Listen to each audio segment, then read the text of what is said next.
இது உங்க Arjuna friends study circle. இன்னைக்கு நம்ம என்ன பார்க்க போறோம்னா, டிஎன்பிஎஸ்சி 2023ஆம் ஆண்டு ஆ நடத்திய எல்லா தேர்வுகளிலும் இருந்து கேட்கப்பட்ட வரலாற்று வினாக்களின் தொகுப்ப தான் நம்ம பார்க்க போறோம். ஓகேங்களா?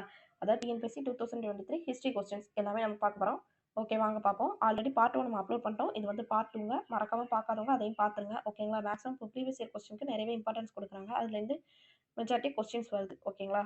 ஒரு 3 கொஸ்டின்ஸ் வந்தாலும் நமக்கு நல்லது தானே. ஓகே வாங்க பார்ப்போம். ஓகே ஃபர்ஸ்ட் பாருங்க. ஆ, கூற்று என்ன கொடுத்துருக்காங்கன்னா, சுல்தான் பெரோஷா துக்ளக் ஜிஸியா வரியை விதிக்கவில்லை. இது சரியான்னு கேட்டிங்கன்னா இது வந்து தப்புங்க. ஏன்னா ஃபெரோஷா துக்ளக் வந்து ஜிஸியா வரியை மீண்டும் விதிச்சிருப்பாரு. ஓகேங்களா? இந்த சுல்தான் பீரியட்லயே யாரெல்லாம் ஜிஸியா வரியை விதிச்சிருப்பாங்கன்னா, ஃபர்ஸ்ட் குத்புதீன் ஐபக் அவர் தான் ஜிஸியா வரியை விதிச்சிருப்பாரு. நெக்ஸ்ட் யார் விதிச்சிருப்பாருன்னா, அதுக்கப்புறம் ஃபெரோஷா துக்ளக் அவருங்க 2 பேர் தான் ஜிஸியா வரியை விதிச்சிருப்பாங்க. நம்ம முகலாயர்கள் பீரியட்ல பார்த்துட்டோம்னா, ஆல்ரெடி ஜிஸ்யா வரி இருக்கும். அத கேன்சல் பண்ணது யாருன்னா, அக்பர் வந்து ஜிஸ்யா வரிய ரத்து செய்வாரு. திருப்பி அவுரங்கசீப் விதிப்பாரு. இது எல்லாத்தையும் நல்லா ஞாபகம் வச்சுக்கோங்க. ஜிஸ்யா வரிய பொறுத்தவரைக்கும் நீங்க 3 பேர ஞாபகம் வச்சுக்கணும். அது யாரெல்லாம்ன்னு பார்த்தீங்கன்னா, ஃபெரோஷா துக்ளக், குத்புதீன் ஐபக், அவுரங்கசீப் இவங்க 3 பேரும் விதிச்சிருப்பாங்க. ஓகேங்களா? அத ஞாபகம் வச்சுக்கோங்க. நெக்ஸ்ட் பாருங்க. காரணம் என்ன குடுத்துருக்காங்க? அவரது புகழ்பெற்ற அமைச்சர் கானி ஜஹான் மக்புல் மதம் மாறிய ஒரு இந்து ஆவார். காரணம் சரியான்னு கேட்டீங்கன்னா, இது வந்து சரிதாங்க. கானி ஜகான் இவர் வந்து இந்த குஜராத் படையெடுக்கும்போது இவர் வந்து ஒரு பிராமணரா இருப்பாரு. அவர் வந்து மதம் மாறுவாரு. ஓகேங்களா? முஸ்லீமா கன்வெர்ட் ஆயிடுவாரு. இது வந்து கரெக்டான்னு கேட்டீங்கன்னா, இது வந்து கரெக்ட். ஸோ கூற்று தவறு. ஆனா காரணம் சரி. ஏன்னா அவர் வந்து வரிய விதிச்சிருப்பாரு. ஓகேங்களா? ஸோ ஆப்ஷன் டி தான் கரெக்டான ஆன்சர். நெக்ஸ்ட் பாருங்க. பின்வருவனவற்றுள் தவறான பொருத்தம் எது? பின்வருவனவற்றுள் தவறான பொருத்தம் எதுன்னு கேட்டிருக்காங்க. கரமா அதாவது கிராமி நாட்டியமும் மாநிலமும் கொடுத்துருக்காங்க. அதாவது ஃபோக் டான்ஸும் அதுக்கான ஸ்டேட்டும் கொடுத்துருக்காங்க. அதுல எது தப்பா இருக்குன்னு நம்ம கண்டுபிடிக்கணும். ஓகேங்களா? கரமா அப்படின்னு பீகார் கொடுத்துருக்காங்க. இது சரியான்னு பார்த்தீங்கன்னா சரி. கரமா டான்ஸ் எங்க ஆடுவாங்கன்னா பீகார்ல தான் ஆடுவாங்க. Next khadi dance. Khadi dance வங்காளம் கொடுத்துருக்காங்க. இது சரியான்னு பார்த்தீங்கன்னா இது மிகவும் சரி. நெக்ஸ்ட் மாய சவாரி ஒரிசா. இது எல்லாத்தையும் நீங்க புதுசா இருக்கு. ஸோ இதெல்லாம் நோட் போட்டு எழுதி வச்சுக்கோங்க. திருப்பி ரிப்பீட்டா கேட்டா நமக்கு ஆன்சர் பண்றதுக்கு யூஸ்ஃபுல்லா இருக்கும். நெக்ஸ்ட் நாதரஸ் அஸ்ஸாம் கொடுத்துருக்காங்க. நாதரஸ் வந்து அஸ்ஸாம் கிடையாதுங்க. மறக்காம இது என்ன நாதரஸ் வந்து எந்த ஸ்டேட்ல கொண்ட அந்த டான்ஸ் ஆடுறாங்கன்னு மறக்காம கமெண்ட் பண்ணுங்க. ஓகேங்களா? ஓகே. நெக்ஸ்ட் முகலாயர் ஆட்சியில் அமைதியை பேணுவதில் சுபேதாருக்கு உதவியாளராக டேஸ் இருப்பர். யார் இருப்பார்னா ஃபவுஜ்தார். ஓகேங்களா? இது வந்து நம்ம ஸ்கூல் புக்கில் தான் இருக்குது. ஃபவுஜ்தார். ஓகேங்களா? சுபேதாருக்கு உதவியாளராக இருக்கிறது யாருன்னா ஃபவுஜ்தார். ஓகேங்களா? கொத்வால் வந்து என்ன சொல்லுவாங்கன்னா காவல்துறை கண்காணிப்பாளர் அப்படின்னு சொல்லுவோம். காவல் காப்பவர். திவான் வந்து அப்படியே இந்த ரெவென்யூ சைடு வந்துடும். ஓகேங்களா? ஓகே. அமீர் ஜும்லான் நிதியமைச்சர் அப்படின்னு வரும். நெக்ஸ்ட் பாருங்க. பின்வரும் பட்டியலில் குப்த மன்னர்களின் சிலரது பெயர்கள் கொடுக்கப்பட்டுள்ளன. அவர்களின் ஆட்சிக்கால அடிப்படையில் சரியான வரிசையை காண்கன்னு கொடுத்துருக்காங்க. ஓகே. நம்ம வரிசைப்படுத்த சொல்லியிருக்காங்க குரோனாலஜிக்கல் படி. ஓகே அப்படி பார்த்தோம்னா ஃபர்ஸ்ட் நமக்கு ஸ்ரீகுப்தர்னு தெரியும். ஓகேங்களா? இது நம்ம கிளாஸ் நம்ம ஆல்ரெடி நம்ம சேனல்ல அப்லோட் பண்ணியிருக்கோம். மறக்காம பார்க்காதவங்க பார்த்துங்க. ஓகேங்களா? குப்தர்கள் எந்தெந்த இதெல்லாம் கவர் ஆகுதுன்னு சொல்லிட்டு பிளேலிஸ்ட் ஹிஸ்ட்ரி பிளேலிஸ்ட்ல போட்டிருக்கோம். மறக்காம பாருங்க. ஓகே ஃபர்ஸ்ட் ஸ்ரீகுப்தர், அதுக்கப்புறம் யார் வருவாங்கன்னா கடோத்கஜர், அதுக்கப்புறம் சந்திரகுப்தர் 1, நெக்ஸ்ட் சமுத்திரகுப்தர், அதுக்கப்புறம் சந்திரகுப்தர் 2. ஓகேங்களா? நெக்ஸ்ட் யார் வருவாங்கன்னா குமாரகுப்தர், அதுக்கப்புறம் ஸ்கந்தகுப்தர், ஸ்கந்தகுப்தருக்கு அப்புறம் முதலாம் குமாரகுப்தர், ஸ்கந்தகுப்தர் தான் கடைசி பேரரசர். ஓகேங்களா? இவங்களை மட்டும் நல்லா ஞாபகம் வச்சுட்டா போதும். இதுல யாரெல்லாம் கொடுத்துருக்காங்க? குமாரகுப்தர். குமாரகுப்தர் வந்து ஸ்கந்தகுப்தருக்கு முன்னாடி இருக்காங்க. அப்படின்னா 1, 4. ஓகேங்களா? நெக்ஸ்ட் ஸ்ரீகுப்தர் இருக்காங்களா? இல்ல கடோத்கஜர் இருக்காங்க. ஸோ கடோத்கஜர் தான் ஃபர்ஸ்ட் வருவாங்க. 3. நெக்ஸ்ட் சமுத்திரகுப்தர் 3, 2, 1, 4. அப்படின்னா ஆப்ஷன் ஏ தான் சரி. ஓகேங்களா? ஓகே நெக்ஸ்ட் பாருங்க. அலாவுதீன் ஹசன் ஷாவுக்கு பின் பதவிக்கு வந்தவர் யார் அப்படின்னு கேட்டிருக்காங்க. அலாவுதீன் ஹசன் ஷாவுக்கு அப்புறம் யார் பதவிக்கு வந்தாங்கன்னா முதலாம் முகமது ஷா. இவர் வந்து ஒரு நல்ல திறமையான அரசர்னு சொல்லுவாங்க. ஓகேங்களா? பாமனி பேரரசுல அலாவுதீன் ஹசன் சார் மொத்தம் 11 வருஷம் ஆட்சி புரிஞ்சிருப்பாங்க. ஓகேங்களா? அலாவுதீன் ஹசன் பாமன் சார் சொல்லுவாங்க. அலாவுதீன் ஹசன் சார் சொல்லுவாங்க. இவரை வந்து இரண்டாம் அலெக்சாண்டர் அப்படின்னு சொல்லுவாங்க. இரண்டாம் அலெக்சாண்டர். ஓகேங்களா? இதெல்லாம் தெரிஞ்சு வச்சுக்கோங்க. இரண்டாம் அலெக்சாண்டர் என்று அழைக்கப்படுவர் யாருன்னா அலாவுதீன் ஹசன் சார். நெக்ஸ்ட் பாருங்க. ராணி வேலு நாச்சியார் திண்டுக்கல் அருகே கோபால நாயக்கரின் பாதுகாப்பில் டேஸ் என்ற இடத்தில் வாழ்ந்து வந்தார். இது விருப்பாட்சி. இது நம்ம எல்லாத்துக்குமே தெரியும். ஓகேங்களா? விருப்பாட்சி. நெக்ஸ்ட் பாருங்க. நெக்ஸ்ட் கீழே குறிப்பிடப்பட்டவற்றில் அக்பரை பற்றிய தவறான கருத்து எது? ஃபர்ஸ்ட் பார்த்தீங்கன்னா அக்பர் அவரது தாயாரால் கவரப்பட்டார். இது சரியான்னு பார்த்தீங்கன்னா சரி. ஓகேங்களா? நெக்ஸ்ட் அக்பர் ரூப்மதியை பாஜ் பகதூரிடமிருந்து பெற்றார். இது வந்து தப்புங்க. ரூப்மதியை அவர் பாஜ் பகதூர்ட்டேருந்து வாங்கியிருக்க மாட்டார். வேற இதை தான் பாஜ் பகதூர்ட்டேருந்து வாங்கியிருப்பார். அது என்ன பிளேஸ்னு மறக்காம கமெண்ட் பண்ணுங்க. நெக்ஸ்ட் பைரம் கானை அக்பர் கொன்றார். இது சரியான்னு பார்த்தீங்கன்னா இது வந்து தப்பு. பைரம் கானை அக்பர் கொல்ல மாட்டாரு. அவர் போற வழியில இறந்துருவாரு. நெக்ஸ்ட் அக்பர் சித்தூரை கொள்ளையடிப்பதற்காக படையெடுத்தார். இதுவும் சரியான்னு கேட்டிங்கன்னா இதுவும் தப்பு. ஸோ ஆப்ஷன் டி தான் கரெக்ட். ஓகேங்களா? நெக்ஸ்ட் பாருங்க. யாருடைய ஆட்சி காலத்தில் அஸ்வமேத வகை தங்க நாணயங்களில் லட்சுமி மற்றும் கங்கையின் உருவங்கள் பொறிக்கப்பட்ட அறிமுகப்படுத்தப்பட்டது? இதற்கு சரியான விடை யாருன்னு பார்த்தீங்கன்னா, சமுத்திரகுப்தர். சமுத்திரகுப்தர் காலத்துல தான் அஸ்வமேத யாகம்னாலே நமக்கு யார் வரணும்னா, சமுத்திரகுப்தர், குமாரகுப்தர் தான் ஞாபகம் வரும். ஓகேங்களா? சமுத்திரகுப்தர், குமாரகுப்தர். அதுல தங்க நாணயங்கள்ல லட்சுமி அப்படின்னா சமுத்திரகுப்தர். ஓகேங்களா? இதே மாரி இன்னொருத்தர் தங்க நாணயங்கள்ல லட்சுமி உருவங்கள இது பண்ணியிருப்பாரு. அது யாருன்னு பார்த்தீங்கன்னா, முகமது கோரி. அவர் வந்து ஒரு முஸ்லிம் அரசர். இருந்தாலும் லட்சுமி உருவம் பொறிச்ச தங்க நாணயத்த வெளியிட்டிருப்பாரு. இதெல்லாம் தெரிஞ்சு வச்சுக்கோங்க. நெக்ஸ்ட் பாருங்க. பிரிட்டிஷ் ஆட்சியாளர்களின் அணுகுமுறையால் இந்தியா சிறுதொழில் அழிந்தது. காரணம் 1833ஆம் ஆண்டு பிரிட்டிஷ் அரசாங்கம் தடையில்லா வாணிப கொள்கை அறிவித்தது. இது பார்த்தீங்கன்னா கூட்டு காரணம் சரி, காரணம் கூட்டுக்கான சரியான விளக்கம். ஸோ ஆப்ஷன் பி வந்து கரெக்ட். இந்தியாவில் ஆங்கிலேயர்கள் கட்டிய முதல் கோட்டை என்ன கோட்டைன்னு பார்த்தீங்கன்னா, இதுக்கு சரியான விடை என்ன? செயின்ட் ஜார்ஜ் கோட்டை. இது எங்க இருக்குன்னா சென்னையில இருக்குது. ஓகேங்களா? செயின்ட் ஜார்ஜ் கோட்டை. ஸோ ஆப்ஷன் பி வந்து கரெக்ட். நெக்ஸ்ட் கொஸ்டின் பாருங்க. இலக்கிய சான்றுகளுடன் தொல்லியல் துறையால் உறுதி செய்யப்பட்ட 1ஆம் நூற்றாண்டைச் சேர்ந்த ரோமானிய தொழிற்சாலை பாண்டிச்சேரியின் அருகில் இருந்தது உறுதி செய்யப்பட்டது. அவ்விடம் எங்கே அமைய பெற்றது? இதற்கு சரியான விடை என்னன்னு பார்த்தீங்கன்னா, அரிக்கமேடு. ஓகேங்களா? இது ஆல்ரெடி கொஸ்டின்ல கேட்டிருக்காங்க. அரிக்கமேடு எங்க இருக்குன்னு. ஓகேங்களா? இது ப்ரீவியஸ் இயர் கொஸ்டின். அதாவது பாருங்க, ஒரு கொஸ்டின் கேட்டாங்கன்னா அது ரிலேட்டட் நம்ம எல்லாமே படிச்சுக்கணும். ஓகேங்களா? இப்போ இந்த அரிக்கமேடு எங்க இருக்குன்னா புதுச்சேரியில இருக்குது. ஓகேங்களா? ஓகேங்களா? இது வந்து புதுச்சேரியில இருக்கு. இந்த கொஸ்டின் நம்ம முன்னாடியே பார்த்துருந்தோம்னா இந்த வருஷம் குரூப் 2 மெயின்ஸ்ல இந்த கொஸ்டின் கேட்டிருந்தாங்க. ஓகேங்களா? குரூப் 2 பிரிலிம்ஸ்ல. நெக்ஸ்ட் பாருங்க. மலிந்த பன்காவை எழுதியவர் என்ற பெருமைக்குரியவர் யார்? இதற்கு சரியான விடை என்னன்னா நாகசேனர். நாகசேனர் தான் மலிந்த பன்கா அப்படிங்கிற நூலை எழுதியிருக்கிறார். ஓகேங்களா? ஓகே. நெக்ஸ்ட் பாருங்க. புகழூர் கல்வெட்டு எந்த ராஜ்யத்துடன் தொடர்புடையது? இதற்கு சரியான விடை என்ன? புகழூர் கல்வெட்டுனால யாரு? சேரர்கள். சேரர்களை பத்தின எத்தனை தலைமுறை பத்தி சொல்லுதுங்கிறத மறக்காம கமெண்ட் பண்ணுங்க. ஓகேங்களா? சேரர்கள்னாலே புகழூர் கல்வெட்டு. இப்போ சில கல்வெட்டுகள்லாம் பார்த்தீங்கன்னா, இந்த கல்வெட்டுனால இவங்க தான் அப்படின்ட்டுன்னு இருக்குது. ஸோ புகழூர் கல்வெட்டுனாலே சேரர்கள். சேரர்களை பத்தி சொல்றது என்ன? புகழூர் கல்வெட்டு. நெக்ஸ்ட் பாண்டியர்கள் பத்தி சொல்றது என்ன கல்வெட்டுனா? மானூர் கல்வெட்டு. ஓகேங்களா? பாண்டியர் இது வந்து மானூர் கல்வெட்டு வந்துரும். நெக்ஸ்ட் சோழர்கள் பத்தி கல்வெட்டு என்ன கல்வெட்டுனா? சோழர்கள் அப்படின்னு வந்துட்டாலே நமக்கு உத்திரமேரூர் கல்வெட்டு. ஓகேங்களா? உத்திரமேரூர் கல்வெட்டு அந்த குடவோலை முறை நமக்கு தெரிஞ்சிருக்கும். ஓகேங்களா? நெக்ஸ்ட் பல்லவர்கள். பல்லவர்கள்னாலே காசக்குடி செப்பேடு அப்படின்னு சொல்லுவாங்க. அதே மாதிரி சோழர்களுக்கு அன்பில் லெய்டன் கரந்தை செப்பேடு அப்படின்னு சொல்லுவாங்க. இந்த செப்பேடு கல்வெட்டு இது எல்லாத்தையும் நல்லா படிச்சுக்கோங்க. ஓகேங்களா? நெக்ஸ்ட் பாருங்க. எந்த இணைகள் சரியாக பொருந்துகின்றன? எத்தனை பேர்ஸ் கரெக்டா பொருந்திருக்குன்னு கேட்குறாங்க. ஃபர்ஸ்ட் இது பாருங்க. இதிமத் உத் தௌலா கல்லறை. இதற்கு நூர்ஜஹான் கொடுத்துருக்காங்க. இது சரியான்னு கேட்டிங்கன்னா இது சரிதாங்க. நெக்ஸ்ட் பாருங்க. சம்பலில் உள்ள மசூதி. சம்பல் பாபருடைய மசூதி எங்க இருக்குன்னா சம்பல்ல தான் இருக்கு. இதுவும் கரெக்ட், இதுவும் கரெக்ட். அதாவது கல்லறை கொடுத்து அங்க யாரு அப்படின்னு கேட்டிருக்காங்க. வேற எதுவும் இல்லை. நெக்ஸ்ட் பாருங்க. ஜும்மா மசூதி. ஜும்மா மசூதியை கட்டினது யாருன்னு பார்த்தீங்கன்னா ஷாஜகான். இதுவும் கரெக்டான்னு பார்த்தா இதுவும் கரெக்ட். நெக்ஸ்ட் பானிப்பட்டில் உள்ள காபுலி பாக் மசூதி. இதை வந்து கட்டினது அவுரங்கசீப்னு கொடுத்துருக்காங்க. இது வந்து தப்புங்க. அவுரங்கசீப் கிடையாது. சரியான விடை என்னன்னு மறக்காம கமெண்ட் பண்ணுங்க. நெக்ஸ்ட் பாருங்க. கூற்று 1299 அலாவுதீன் கல்ஜி மால்வாவையும் குஜராத்தையும் கைப்பற்ற தனது 2 தளபதிகளின் கீழ் ஒரு பெரிய படையை அனுப்ப முடிவு செய்தார். ஓகேங்களா? 1299 அலாவுதீன் கல்ஜி வந்து மால்வாவையும் குஜராத்தையும் கைப்பற்ற தனது 2 தளபதிகளின் கீழ் ஒரு பெரிய படையை அனுப்ப முடிவு செய்தார்னு கொடுத்துருக்காங்க. காரணம் என்னன்னா இந்த படையெடுப்பு அவரிடம் வலுவான காரணங்கள் இருந்தன. இந்த பகுதிகள் வளமானவையாகவும் மக்கள் தொகை கொண்டவையாகவும் இருந்ததோடு மேற்கு கடல் துறைமுகங்களை கட்டுப்பாட்டில் வைத்து கங்கை சமூகங்களோடு வர்த்தகம் செய்வதற்கான இனப்பொலிகளாக இருந்தன.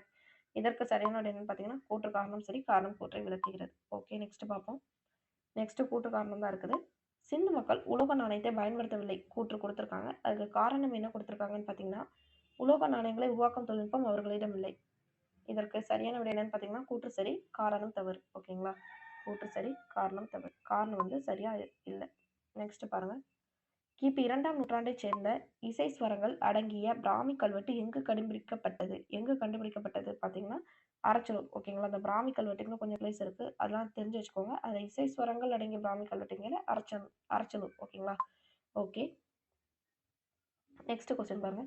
கில்ஜி வம்ச ஆட்சியில் வணிகர்கள் தாங்கள் விற்பனை செய்யும் பொருட்களை டேஸ் இடத்திற்கு கொண்டு வர வேண்டும். அந்த இடத்துக்கு பேர் என்னன்னா சராய் அடில். சராய் அடில். ஓகேங்களா? சராய் அடில் அப்படிங்கிற பிளேஸ்க்கு கொண்டு வரணும். ஓகேங்களா? அந்த விற்கக்கூடிய பொருளை எந்த இடத்துக்கு கொண்டுனா சராய் அடில். இதெல்லாம் தெரிஞ்சுக்கோங்க. புதுசா இருக்கு, நோட் பண்ணிக்கோங்க. நெக்ஸ்ட் பாருங்க. டேஸ் விஜயநகர மன்னர் ஆட்சியில் துங்கபத்ரா ஆற்றில் ஒரு பெரிய அணையை கட்டினார். இதற்கு சரியான விடை என்னன்னு பார்த்தீங்கன்னா புக்கர். 2ஆம் புக்கர் தான் விஜயநகர மன்னர் ஆட்சியில துங்கபத்ரா ஆற்றில் ஒரு பெரிய அணையை கட்டுறாரு. யாரு? 2ஆம் புக்கர். இது நல்லா தெரிஞ்சுக்கோங்க. 2ஆம் புக்கர் தான் துங்கபத்ரா ஆற்றில் அணையை கட்டுறாரு. ஓகேங்களா? ஓகே. நெக்ஸ்ட் பாருங்க. பின்வருவனவற்றில் சரியாக பொருத்தப்பட்டவை எவை? எதெல்லாம் சரியா பொருந்திருக்குன்னு கேட்குறாங்க. அபுல் காசிம் கான் நப்கின், முன்ஷாத் இ நம்கின், இனயத்துல்லா கான், கலிமத் இ தையாகத். இதில் 1, 2 மட்டும்தாங்க சரியாக பொருந்திருக்கு. முகமது சாதிக், நிகர்னாமா இ முன்ஷி, மாலிக் ஜடா, ஆடம் இ ஆலம்கிரி. இந்த 3 நாளும் தப்பாக பொருந்திருக்குன்னு சொல்கிறாங்க. ஸோ ஆப்ஷன் ஏ தான் கரெக்டு. நெக்ஸ்ட் பாருங்க, முகலாய பேரரசர் அவுரங்கசீப்பிற்கு பதிலாக புரந்தர் உடன்படிக்கையில் சிவாஜியோடு கையெழுத்திட்டது யார்? இதற்கு சரியான விடை என்னன்னு பார்த்தீங்கன்னா ஜெய்சிங் தான் கையெழுத்திடுவார். ஓகேங்களா, ஜெய்சிங் தான் புரந்தர் உடன்படிக்கையில் கையெழுத்திடுவார். உங்களுக்கு ஒரு கொஸ்டின் என்ன, புரந்தர் உடன்படிக்கை எந்த வருஷம் நடந்திருக்கும், தேதி என்னன்னு மறக்காம கமெண்ட் பண்ணுங்க. ஏன்னா அது அடிக்கடி கேட்டிருக்காங்க. ஓகேங்களா, புரந்தர் உடன்படிக்கை வந்து எக்ஸாம் பொறுத்த வரைக்கும் ரொம்ப ரொம்ப முக்கியம். நம்ம மராத்தியர்கள் லெசனே படிச்சுக்கிட்டோம்னா நமக்கு அந்த உடன்படிக்கை எல்லாமே அடிக்கடி கேட்பாங்க. நெக்ஸ்ட் என்ன கேட்பாங்கன்னா இந்த வரிசைப்படுத்துகள் அடிக்கடி கேட்கறதுக்கு சான்சஸ் இருக்கு. ஓகேங்களா, ஸோ அது நல்லா படிச்சுக்கோங்க. அந்த கோட்டைகள் சம்மந்தமான விஷயம் கேட்பாங்க. அந்த கோட்டை அதெல்லாம் படிச்சுக்கோங்க. ஓகேங்களா, அவர் எப்போ முடிசூடினாரு, அந்த விஷயம் 1874 முடிசூடுவார், எப்போ சூரத்தை தாக்குவார், அது எல்லாமே. ஓகேங்களா, அப்படி படிச்சுக்கோங்க. நெக்ஸ்ட் இதில் இன்னொரு கொஸ்டின்னா, முகலாய பேரரசர் அவுரங்கசீப்பிற்கு பதிலாக புரந்தர் உடன்படிக்கையில் யார் கையெழுத்துவார்னா ஜெய்சிங் கையெழுத்திடுவார். அதே மாதிரிக்குள்ள சிவாஜிக்கு பதிலாக யார் இது பண்ணுவாங்கன்னா அவருடைய பையன் சாம்பாஜி மன்சப்தாராக இது பண்ணுவாங்க. ஓகேங்களா, நெக்ஸ்ட் பாருங்க, விஜயநகர பேரரசு பற்றிய பின்வரும் கூற்றுகளில் சரியானவை அப்படின்னு கேட்டிருக்காங்க. கடல் வர்த்தகம் புறக்கணிக்கப்பட்டது. இது சரியானு கேட்டிங்கன்னா இது வந்து தப்புங்க. ஏன்னா அவங்க சீ ட்ரேட் வந்து நல்லாவே பண்ணுவாங்க. ஸோ இது வந்து தப்பு. அதுக்கப்புறம் புகழ்பெற்ற பெர்சியன் தூதுவர் அப்துல் ரசாக்கை 2ஆம் தேவராயர் தனது அரசவைக்கு அழைத்தார். யாரு? பெர்சியன் தூதுவர் 2ஆம் பெர்சியன் தூதுவர் அப்துல் ரசாக். அப்துல் ரசாக் என்ன சொல்லணும்னா பாரசீக பயணி, அதான் பெர்சியன் தூதுவர்னு கொடுத்துருக்காங்க. பாரசீக பயணி அப்துல் ரசாக்கு 2ஆம் தேவராயர் காலத்தில் அரசவைக்கு அழைத்து வந்திருப்பார். அதே வரைக்கும் 1ஆம் தேவராயர் காலத்தில் ஒருத்தர் வந்திருப்பாரு. அதுக்கப்புறம் நிக்கோலோ போண்டி, நூனிஸ், அவங்க எல்லாம் ஒவ்வொருத்தர் காலத்தில் வந்திருப்பாங்க. ஓகேங்களா, இந்த விஜயநகர பேரரசை பொறுத்த வரைக்கும் இந்த வெளிநாட்டு பயணிகள் நம்ம நல்லா படிச்சு வச்சுக்கணும். அவங்க யார் காலத்தில் வந்தாங்க, இந்த 2 விஷயம் நல்லா தெரிஞ்சு வச்சுக்கணும். ஓகேங்களா, ஓகே. நெக்ஸ்ட் பாருங்க, தேர்ட் வந்து என்ன கொடுத்துருக்காங்கன்னா விஜயநகர பேரரசு 1ஆம் ஹரிஹரரால் நிறுவப்பட்டது. இதுவும் கரெக்டு, இதுவும் கரெக்டு தான். நெக்ஸ்ட் பாருங்க, விஜயநகர படைகள் பாமை படைகளால் தோற்கடிக்கப்பட்டன. இது சரியான்னு கேட்டிங்கன்னா இதில் நம்ம டிஎன்பிஎஸ்சி கொஸ்டினில் தப்புன்னு கொடுத்துருக்காங்க. ஓகேங்களா, தலைக்கோட்டை போரில் 1565 தோற்கடிக்கப்பட்டிருப்பாங்க பாமனி கிங்டம்னால. ஆனால் இதில் தப்புன்னு கொடுத்துருக்காங்க. ஸோ அதை பார்த்துக்கோங்க. நெக்ஸ்ட் பாருங்க, பின்வருவனவற்றுள் தவறான கருத்தை குறிப்பிடுக. தவறானது எதுன்னு கேட்டிருக்காங்க. ஓகேங்களா, ஃபர்ஸ்ட் ஸ்டேட்மெண்ட் பாருங்க, சிந்து முத்திரைகள் இதுவரை முழுமையாக புரிந்து கொள்ள முடியவில்லை. இது சரின்னு கேட்டீங்கன்னா சரி, ஏன்னா இப்போ வரைக்கும் அது புரியாத புதிராக தான் இருக்குது. நெக்ஸ்ட் பாருங்க, சிந்து சமவெளி நாகரிகம் ஒரு குறிப்பிட்ட நகர கலாச்சாரம் ஆகும். இது நம்ம எல்லாத்துக்குமே தெரியும். இண்டஸ் வேலி சிவிலைசேஷனால என்னது, டவுன் பிளானிங் அப்படின்ட்டு நகர கலாச்சாரம் தான், வெல் பிளான்டு. அதனால இது சரிதான். நெக்ஸ்ட் பாருங்க, சிந்து சமவெளி மக்கள் அதிக அளவிலான அளவை முறைகளை பயன்படுத்தினர். இதுவும் சரிதான், ஏன்னா அளவை முறைகள் அவங்க பயன்படுத்தியிருக்காங்கிறதுக்கு நிறைய சான்றுகள் நமக்கு கிடைச்சிருக்கு, நம்ம கூட பார்த்துருக்கோம். தந்தத்திலான அளவுகோல், அதுக்கப்புறம் சின்ன சின்ன குச்சிகள், படிம எடை கற்கள், இரும எண் முறைகள், அது எல்லாத்தையும் அவங்க யூஸ் பண்ணியிருக்காங்கன்னு. நெக்ஸ்ட் பார்த்தோம்னா, சிந்து சமவெளி மக்கள் இரும்பை பயன்படுத்தும் கலையை அறிந்திருந்தனர். இதுதாங்க தப்பு, ஏன்னா அவங்களுக்கு இரும்பை பற்றியும் தெரியாது, குதிரையை பற்றியும் தெரியாது. ஸோ ஆப்ஷன் டி இதுதான் சரி.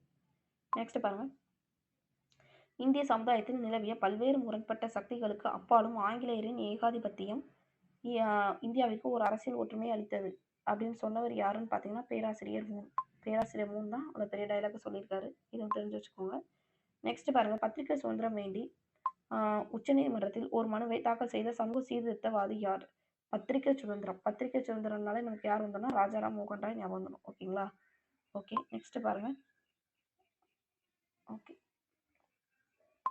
சரியானவற்றை தேர்ந்தெடுக்க.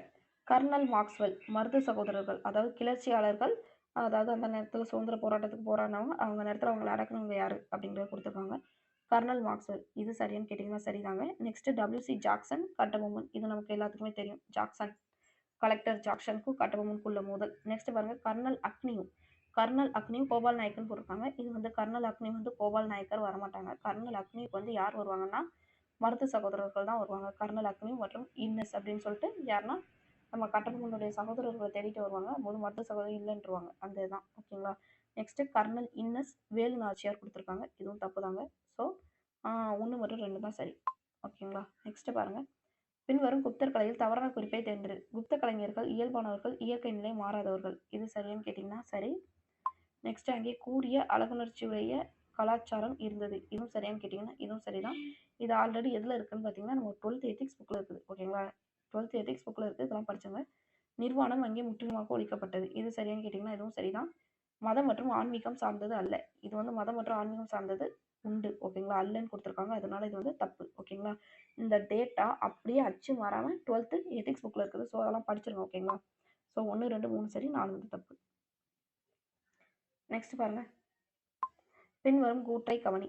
ஃபர்ஸ்ட் கூற்று என்ன குடுத்துருக்காங்க பாருங்க. வில்லியம் பெண்டிக் என்பவரால் மகள்வாரி முறை அறிமுகப்படுத்தப்பட்டது. இது சரியான்னு கேட்டீங்கன்னா, இது சரிதாங்க. ஓகேங்களா? ஓகே.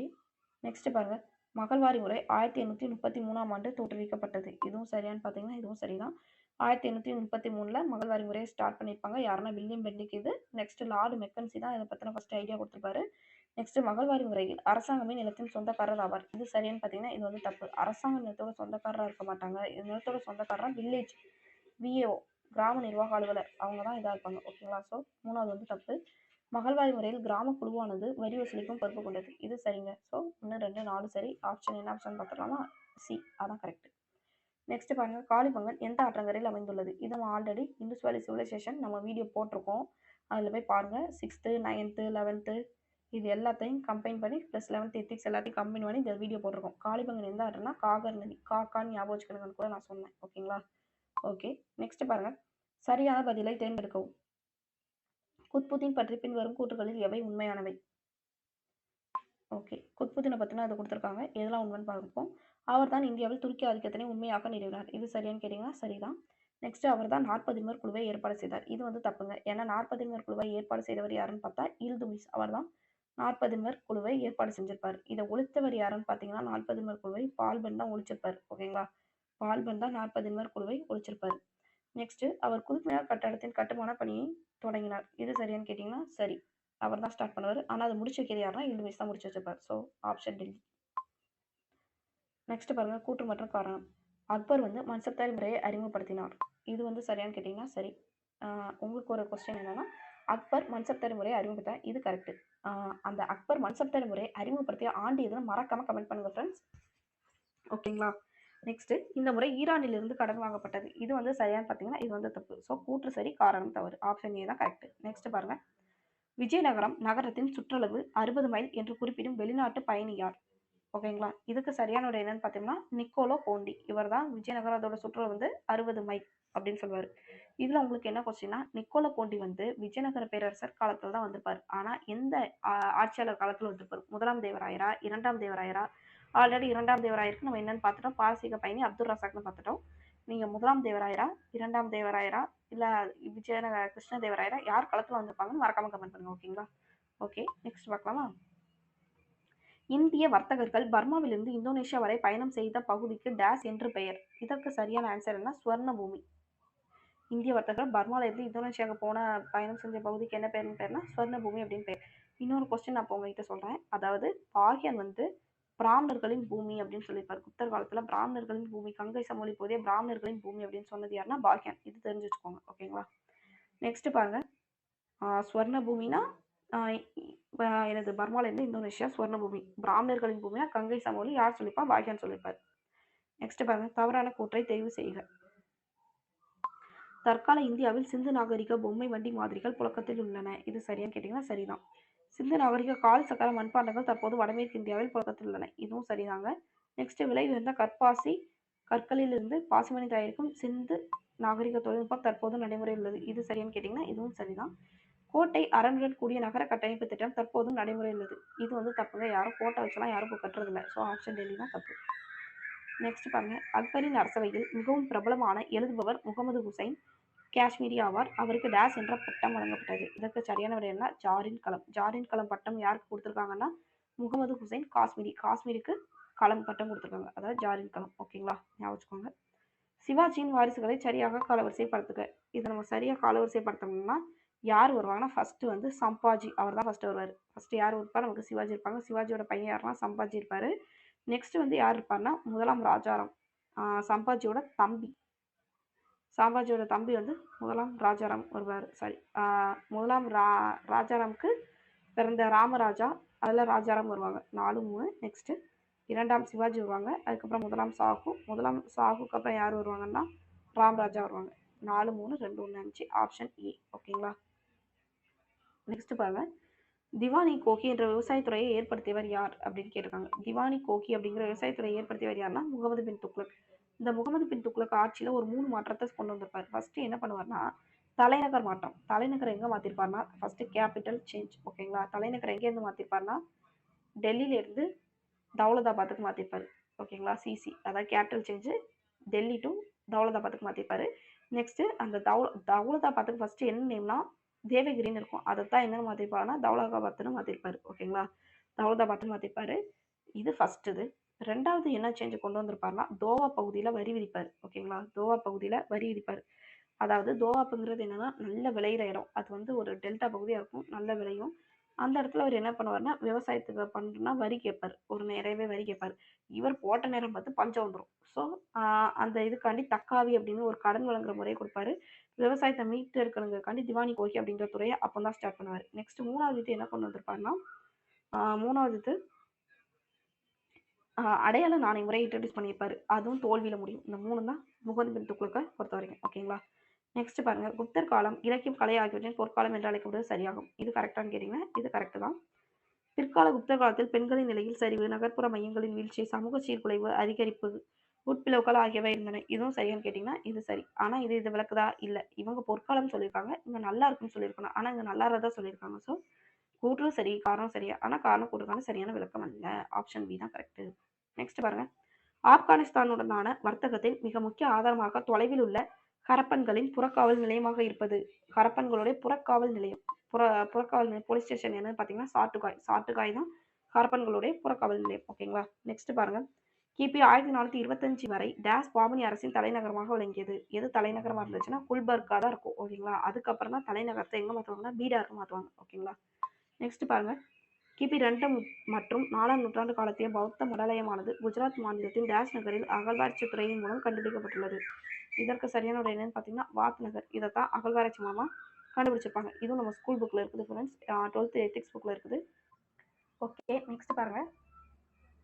இரண்டாம் பானிபட் போருக்கு முன்பு டெல்லியில் டேஸ் எனும் மன்னர் ராஜா விக்ரம்ஜித் என்ற பட்டத்தை ஏற்றுக்கொண்டார். இதற்கு சரியான விடை என்னன்னு பார்த்தீங்கன்னா ஹெமு. நம்ம ஹெமு எங்க படிப்போம்னா இரண்டாம் பானிபட் போர்ல 1556ல நடந்திருக்கும். ஓகேங்களா? அதில் அக்பர் சார்பா பைரம் கானும் அந்த சைடு ஹெமு அப்படிங்கிறவங்க சண்டை போடுவாங்க. அதில் ஹெமு தான் ராஜா விக்ரம்ஜித் அப்படிங்கிற பட்டத்தை ஏற்றுக்கிறார். ஓகேங்களா? நெக்ஸ்ட் பாருங்க. டேஸ் அக்பரின் தீன் இலாகியை ஏற்றுக்கொண்டார். அதாவது அக்பருடைய தீன் இலாகியை ஏற்றுக்கொண்ட ஒரு முதல் ஆள் யாருன்னா பீர்பால். ஓகேங்களா? ஹிந்து அரசர்னா பீர்பால். நெக்ஸ்ட் பாருங்க. ஈஸ்வர் சந்திர குப்தாவின் குறிப்பிடத்தக்க பத்திரிகை டேஸ் பல புகழ்பெற்ற எழுத்தாளர்களின் பயிற்சி களமாக இருந்தது. இதற்கு சரியான விடை என்னன்னு பாருங்க சம்வாத் பிரபாகர். சம்வாத் பிரபாகர். இது வந்து ஈஸ்வர் சந்திரகுப்தாவோட ஒரு பத்திரிகை. இது வந்து நிறைய எழுத்தாளரான உருவாக்கிருக்கு அப்படின்னு சொல்லியிருக்காங்க. சம்வாத் பிரபாகர் இப்படி கூட கொஸ்டின் கேட்கலாம். சம்வாத் பிரபாகர் அப்படிங்கிற பத்திரிகையோட ஆசிரியர் யாருன்னு பார்த்தா நம்ம ஈஸ்வர் சந்திரகுப்தா. சம்வாத் சந்திரகுப்தா அப்படின்னு ஞாபகம் வச்சுக்கோங்க. ஓகேங்களா? நெக்ஸ்ட் பாருங்க. ஆராய்ந்து பார்த்தால் அக்பரை இந்திய தேசத்தின் தந்தையாக கருத வேண்டும். அவருடைய காலத்தில் தேசப்பற்று குறைவாகவும் மதம் நாட்டை பிளவுபடுத்தும் சக்தியாகவும் இருந்தது.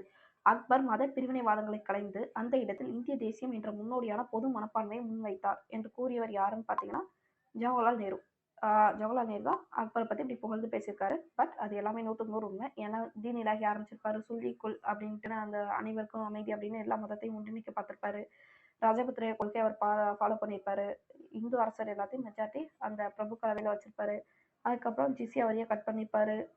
தவறுபட ஆணையை பிறப்பிச்சிருப்பாரு. இப்படி நிறைய சீர்திருத்தம் அவர் கொண்டு வந்திருப்பாரு. ஓகேங்களா? ஸோ ஜவஹர்லால் நேரு போய் சொன்னதுல 100க்கு 100 உண்மை. நெக்ஸ்ட் பாருங்க. பரமார பேரரசின் அரசவை கவிஞர் பத்ம குப்தாவின் காவிய கதையின் பெயரை குறிப்பிடுக. நவ சகசங்க சரிதா. இதெல்லாம் நல்லா பார்த்துக்கோங்க. நவ சகசங்க சரிதா. இது யாருடையனா கவிஞர் பத்மகுப்தாவோட காவிய கதை. நவ சகசங்க சரிதா யாரு? கவிஞர் பத்மகுப்தா. நெக்ஸ்ட் பாருங்க. பாணினியன் சமஸ்கிருதம் வேதத்தை விட மிகவும் எளிமையாக இருந்தாலும் அது மிகவும் சிக்கலான மொழியாகும். காரணம் ஒவ்வொரு தொடக்கக்காரர் பாணினியின் இசை வழக்கு சேர்க்கை விதிகளை மேற்கொள்வது பெரும் சிரமத்தை மேற்கொள்கிறேன். இது சரியான்னு பார்த்தீங்கன்னா கூற்று காரணம் சரி, காரணம் கூற்றை சரியாக விளக்குகிறது. நெக்ஸ்ட் பாருங்க. பின்வருவனவற்றில் தவறாக இணைக்கப்பட்டுள்ள இணைகளை தேர்ந்தெடுக்கும். எத்தனை இணைகளா தவறா பொருந்திருக்குன்னு கேட்டிருக்காங்க. ஓகே, ஃபர்ஸ்ட் பாருங்க. காவல்கர் போலீஸ் அதிகாரி. இதுல நமக்கு தெரியுது காவல்னாலே போலீஸ் அதிகாரி. இது கரெக்ட் தான். நெக்ஸ்ட் தலாரா. தலாரானா கண்காணிப்பாளர்னு கொடுத்துருக்காங்க. இது வந்து தப்புங்க. தலாரா வந்து கண்காணிப்பாளர் கிடையாது. நெக்ஸ்ட் பேகாரா. பேகாராங்கிறது காவலாளின்னு கொடுத்துருக்காங்க. இதுவும் தப்பு. பேகாராங்கிறது காவலாளி கிடையாது. நெக்ஸ்ட் பாருங்க. சேனடேயோவா. சேனடேயோவா அப்படின்னா கிராம கணக்காளர். இது சரியான்னு கேட்டிங்கன்னா இது சரி. ஸோ ஆப்ஷன் பி மற்றும் சி தான் தப்பாக இருக்குது. ஸோ ஆப்ஷன் ஏ தான் கரெக்டு. நெக்ஸ்ட் பாருங்கள், கீழ் குறிப்பிட்டவற்றில் சரியான பொருத்தங்களை தேர்வு செய்க. சரியான பொருத்தங்கள் என்னங்கிறான்னு நம்ம பார்க்கணும். ஓகே, ஃபஸ்ட்டு 4T சலிசான்னு கொடுத்துருக்காங்க. இது சரியான்னு கேட்டிங்கன்னா 4T சலிசா இது கொடுத்துருக்காங்க. இது சரியான்னு கேட்டிங்கன்னா சரிதான். 4Tங்கிறது சலிசாங்கிறது கரெக்டு. நெக்ஸ்ட்டு ரஷ்யா பேகம் ருக்னுதீன். ரஷ்யா பேகத்தோட அண்ணன் தான் ருக்குதீன் ஃபெரோஸ். ஸோ இது சரியான்னு கேட்டிங்கன்னா இதுவும் சரிதான். நெக்ஸ்ட்டு திவானி அது வந்து நிதி அமைச்சர்னு கொடுத்துருக்காங்க. இது வந்து நிதி அமைச்சர் வராது, இராணுவத்துறை அமைச்சர்னு வரும். ஸோ இது வந்து தப்பு. ஓகேங்களா. நெக்ஸ்ட்டு பால்பன் பாரிட்ஸ்ன்னு கொடுத்துருக்காங்க. இது வந்து சரி. ஓகேங்களா. ஸோ 1 2 4 சரி. ஆப்ஷன் டெல்லி வந்து கரெக்டு. நெக்ஸ்ட் பாருங்கள், வரலாற்றாசிரியர்கள் அவங்களுடைய புத்தகங்களை பொறுத்த சொல்லியிருக்காங்க. இது நமக்கு ஆல்ரெடி தெரியும். இது நம்ம 11th புக்கில் இருக்குது. அல் பெருனி என்ன புக் எழுதியிருப்பார்னா தாரிக் அல் ஹிந்த். தாரிக் அல் ஹிந்த் அப்படிங்கிற புக் எழுதியிருப்பாரு. அது எங்கே இருக்குதுன்னு பார்த்தீங்கன்னா 4ல் இருக்குது. ஓகேங்களா, 4ல் இருக்குது. நெக்ஸ்ட்டு மின்ஹஜ் சிராஜ். மின்ஹஜ் சிராஜ் அப்படிங்கிறது யார் இருப்பாங்க? தபகத் இ நசீரி அப்படிங்கிறவர் எழுதியிருப்பாங்க. நெக்ஸ்ட்டு அமீர் குஸ்ரு. அமீர் குஸ்ரு என்ன எழுதியிருப்பாங்கன்னா கிரன் உஸ் சதை அப்படிங்கிற புக் எழுதியிருப்பாரு. பாரணி வந்து தாரிக்கி பெரோசாகி, அதாவது பெரோசா கூடிய வரலாற்றை பற்றி சொல்லுவோம். அதான் பாரணி எழுதியிருப்பாரு. இது அதான் ஆப்ஷன் என்ன வருது? 4 3 1 2. அதான் என்ன ஆப்ஷன் 4 3 1 2 இருக்குது? Option Delhi. So option Delhi தான் இதில் இருக்குது. அதான் இதுதான் கரெக்டு. ஓகேங்களா. நெக்ஸ்ட் பாருங்கள், மைத்ரகா குளம் குஜராத்தில் ஒரு அரசை அதன் தலைநகரான டேஸில் நிறுவியது. அது விரைவில் கற்றல் மற்றும் கலாச்சாரத்தின் இடமாக மாறியது. மைத்ரகா குளம் குஜராத்தில் ஒரு அரசை அதன் தலைநகரான வல்லபி.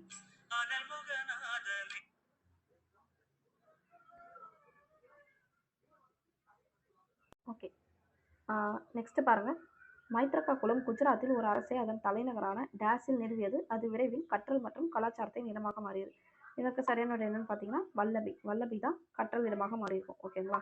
நெக்ஸ்ட் பாருங்க, ஹரப்பன் எழுத்துக்கள் அகர வரிசைப்படி அல்ல, ஆனால் சித்திர வடிவியல் படி அமைந்துள்ளது என்பது யாருடைய கூற்று அப்படின்னா RS சர்மாவுடைய கூற்று. இந்த RS சர்மா நிறைய கூற்று சொல்லியிருப்பாங்க. ஓகேங்களா. RS சர்மா தான் இதை சொல்லியிருப்பாரு. ஹரப்பன் எழுத்துக்கள் வந்து அகர வரிசைப்படி அல்ல, சித்திர வடிவியல் படி அமைந்துள்ளது அப்படின்னு சொல்லியிருக்காரு. நெக்ஸ்ட் பாருங்க, எந்த தொல்பொருள் ஆராய்ச்சியாளர் முதலில் பாண்டியர்களின் முத்துச்சந்தையை கண்டுபிடித்தார்? இதற்கு சரியான என்ன? கால்டுவல் தான் ஃபர்ஸ்ட் பாண்டியர்களுடைய முத்துச்சந்தையை கண்டுபிடிச்சிருப்பார். நெக்ஸ்ட் பாருங்க, நிலம் அளப்பதற்கு ஏர் நிவர்த்தனம் பட்டிகை என்ற முறைகள் யாருடைய காலத்தில் கையாளப்பட்டனா பல்லவர்கள் காலத்தில் தான் கையாளப்பட்டிருக்கும். ஓகேங்களா. ஏர் நிவர்த்தனம் பட்டிகை அப்படிங்கிறது யாருடைய காலத்தில் கையாளப்பட்டிருக்குன்னா பல்லவர் காலத்தில் தான் கையாளப்பட்டிருக்கும். ஓகேங்களா. பல்லவர் காலத்தில் கையாளப்பட்டிருக்குது. நெக்ஸ்ட் பாருங்க, நிலம் அளப்பதற்கு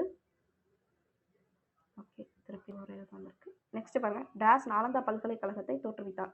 யார் நாலந்தா பல்கலைக்கழகத்தை தோற்றுவித்தார்னா முதலாம் குமாரகுப்தர். இது நம்ம எல்லாத்துக்குமே தெரியும். இதை குமாரகுப்தர் வந்து எதை தோற்றுவிச்சோம்னா நாலந்தா பல்கலைக்கழகத்தை தோற்றுவித்துப்பாரு. அதை அழிச்சது யாருன்னா பக்தியார் கல்ஜி. ஓகேங்களா. நெக்ஸ்ட் கூற்று மற்றும் காரணம். கூற்று என்ன கொடுத்துருக்காங்க பாருங்க, சிந்து கங்கை சமவெளி பஞ்சாப் முதல் வங்காளம் வரை கிட்டத்தட்ட வட இந்தியா முழுவதும் உள்ளடக்கியிருந்தது. இப்பகுதியில் செழுமையும் வளமும் அங்கு வாழ்ந்த மக்களின் பன்முகத்தன்மைக்கு காரணமாயின. காரணம் என்னன்னு கொடுத்துருக்காங்க பாருங்க, இந்த சமவெளி இந்தியாவில் பெரிய பேரரசுகளின் அரசாட்சி இடமாக இருந்தது. இது கூற்று காரணம் சரியான்னு பார்த்தீங்கன்னா கூற்று காரணம் சரி, காரணம் கூறுக்கான சரியான விளக்கம். நெக்ஸ்ட் பாருங்க, பிஜப்பூரில் அடில்ஷாஹி பேரரசு யாரால் நிறுவப்பட்டது? யாரால் நிறுவப்பட்டுச்சுன்னா பிஜப்பூர்ல அடில்ஷாஹி பேரரசு யூசுப் அடில்ஷாவை தான் அடில்ஷாஹி பேரரசு நிறுவப்பட்டிருக்கும். ஓகேங்களா. பேர்ல இருக்குது, கண்டுபிடிச்சிடலாம். நெக்ஸ்ட் காலவரிசைப்படி அடுக்க சொல்லியிருக்காங்க. என்னென்ன ஈவெண்ட் கொடுத்துருக்காங்க பாருங்க, இளவரசர் குஸ்ருவோட கழகம், சவுசா போர், பஞ்சாபில் பூபானி பிளேக், கன்வா போர். இதுக்கு நமக்கு கன்வா போர் பாபர் பீரியட்ல நடந்திருக்குன்னு தெரியும், 1527. சவுசா போர் வந்து உமாயூன் பீரியட்ல நடந்துச்சு, 1539. ஓகேங்களா. ஸோ பாபர் இது ஃபர்ஸ்ட் போடலாம், ஆனால் 4 வந்து ஃபர்ஸ்ட் வந்துடும். நெக்ஸ்ட் சவுசா போர் வந்து பாபருடைய பையன், யாரோட பீரியடு? உமாயூன். ஸோ இது ஆட்டோமேட்டிக்காக செகண்ட் வந்துடும். ஓகேங்களா.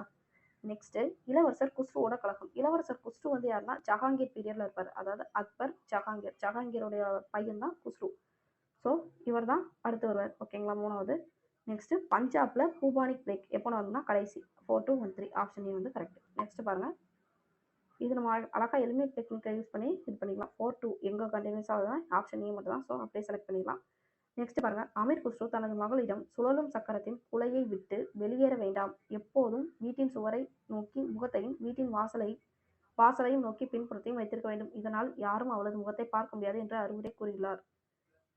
இப்பத்தில் சிறப்பாக குறிப்பிடப்படுவது எதை சொல்லியிருக்காங்கன்னா, பெண்களின் கற்புக்கு கவிஞர் பாதுகாவலராக இருக்கிறார். ஓகேங்களா? அமீர் குஸ்ருங்கிறது யாரு? கவிஞர். ஸோ அதனால இது பண்ணியிருக்காங்க. நெக்ஸ்ட் பாருங்க.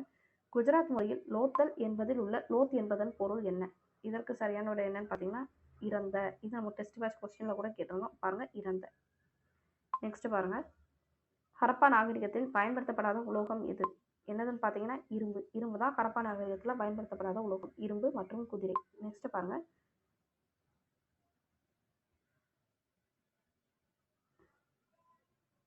ஓகே ஃப்ரெண்ட்ஸ், இதோடைய இந்த ஹிஸ்ட்ரி 2023 கேட்கப்பட்ட வினாக்கள் எல்லாத்தையும் நம்ம முடிச்சிட்டோம். மறக்காமல் உங்களுக்கு நெக்ஸ்ட்டு என்ன கிளாஸ் வீடியோ வேணும்னு சொல்லுங்கள். நம்ம கூடிய சீக்கிரத்தில் குரூப் 4க்கு ஒரு ஷெட்யூல் இன்னும் 1 வீக்கில் ஷெட்யூல் ரெடி ஆயிடும். அதுபடி கிளாஸு டெஸ்ட்டு எல்லாமே நம்ம கொடுக்க தயாராக இருப்போம். மறக்காமல் நம்ம சேனலை உங்கள் ஃப்ரெண்ட்ஸுக்கு ஷேர் பண்ணுங்கள். இந்த ப்ரீவியஸ் இயர் கொஸ்டின் நம்ம வீடியோ கண்டினியூஸாக போடுவோம். ஏன்னா நம்ம குரூப் 4 ஸ்ட்ராட்டஜியே என்னென்னா, ஃபஸ்ட்டு சிலபஸ்ஸு ப்ளஸ் ஸ்கூல் புக்ஸை படிக்கணும். படிச்சுட்டு டெஸ்ட்டு போடணும். டெஸ்ட்டு போட்டுட்டு ப்ரீவியஸ் இயர் கொஸ்டின், இந்த ப்ரீவியஸ் இயர் கொஸ்டின் அனாலிசிஸை நம்ம ஃபஸ்ட்டே கூட வச்சுக்கலாம்.